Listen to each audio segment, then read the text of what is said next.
So, at the moment, I have a somewhat useless alcove by the front door. Let's make this an actual closet. Hey guys, how's it going? To make this alcove a closet, I need to build some hangers and shelving.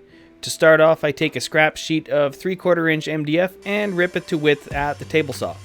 Then after setting up the crosscut supports on my workbench, I cut it to length with a speed square and a circular saw. Top shelf done. After resetting the workbench to outfeed mode, I ripped the remaining scrap into a 1.5 inch strip and a 4-inch strip. And then I figured I was already at the table saw, so I would cut the remaining MDF into 1.5 inch strips. Don't worry, I'm not just making sawdust for the hell of it. Over at the miter saw, I make sure it's squared up and cut the MDF strips to their final length. Set the saw to 45 degrees and lop off the corner of the strips. Shelf supports done. Back at the workbench, I set up the crosscut supports again, throw a melamine shelf down, and cut it into the final lengths with a speed square and a circular saw. Shelving done. Now that everything's cut to size, I haul everything inside for painting, since, clearly, doing that outside at this point in time really isn't an option. With everything inside set up in the basement stain room and back up to room temperature, I pour out some satin white paint and primer in one and start painting all of the MDF white with a foam roller. Since MDF soaks up paint like a sponge, I gave everything 2 coats.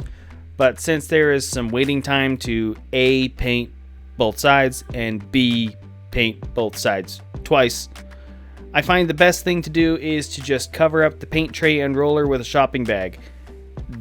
Doesn't dry out, and I've been able to use it like 2-3 days later without having to clean everything up, so makes things a lot easier for me. Hey, focus. Okay, we're good. Alright, so now that everything's painted and the camera is cooperating again, I'll level out the back upper shelf support and nail it into the studs, followed with the side supports, and then throw the upper shelf up top. Don't blow out, don't blow out, don't blow out. Okay, we're good. It's a little bit twisty, so to keep it in place I throw a couple nails in through the top into the shelf brace. And then to finish it off I try to nail the trim piece on, but the brad nail is a little bit too long to fit. Didn't think this part through. So I swap over to the pin nailer and nail it down. And for now, the upper shelf is done. The lower shelving was installed pretty much the same way. The only difference in design is the center-ish portion. I decided to go with melamine for the lower shelving because this is going to be a shoe rack, and I figured that the plasticky veneer of the melamine would be better suited to having wet shoes or boots thrown on them, which kind of worked.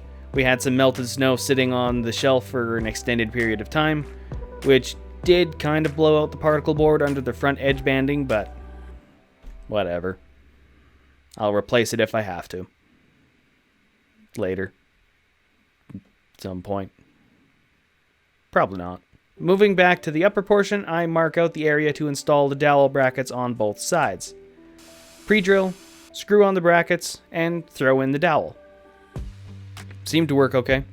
With everything installed, I break out the caulking gun and fill in the cracks and joints with some paintable caulk. It worked okay on the MDF, but there really wasn't much point in doing it on the melamine, and I did end up scraping a lot of it back off. Makes sense why people use melamine for epoxy pours. Never done it, so couldn't say for sure, but makes sense. After the caulking was dry, I came back through and touched up all of the paint, which, between caulking and paint, it definitely seemed to crisp up the final product. Last couple steps were to install the upper and lower tracks for the doors, install the doors, install the flooring transition I made in the last video, and later on I came through and closed in the rest of the baseboards. Oh, and edge banding on the top of the lower portion. And with that, this project is done. So, top shelf, I'm happy with. It's good. The bottom shelf unit, little less happy with. The top right shelf of the lower portion was a little bit lower than the top of the partition, and the lower right shelf was not aligned with the top right shelf. Minor nitpicks. Overall, I am fairly happy with how this project worked out, and it definitely gave us a lot more usable storage space than our previous setup, which was just this one closet over here. This is the last part in our front closet project. If you've missed the previous videos, you can check out the playlist to see the other 3 up here. And with that, I'm going to call it a video. Thank you all for watching, and if you like what I'm doing here, give this video a thumbs up and subscribe for more. If you have any questions or comments, I look forward to reading them in the comment section below. And if you want to see more up-to-date projects, you can always follow me on Instagram at John the Schreiner. Otherwise, I hope to see you in the next video, and have a good one.